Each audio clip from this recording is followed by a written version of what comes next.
পাদ্রী পুরোহিত থেকে পথচারী সবাই গালাগাল দিচ্ছে।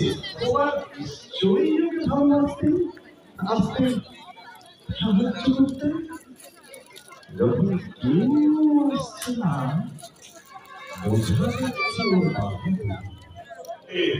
যেতে পারে না কত করে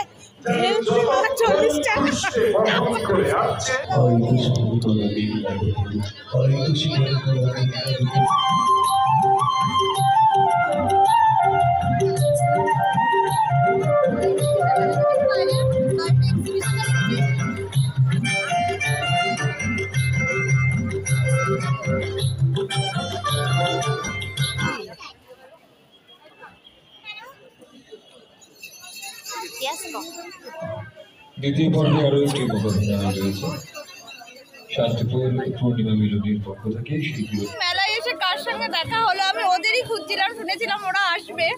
এই দেখো বোনের মেয়ে আর ওর বর তো আগে বেরিয়ে গেল। তোরা এখন ঢুকলি? এখনই চলে যাবো তো ভালো তোরে, কিন্তু আমি এসা করি বলে দেখছিস না আমি জাহান্নামে যাচ্ছি।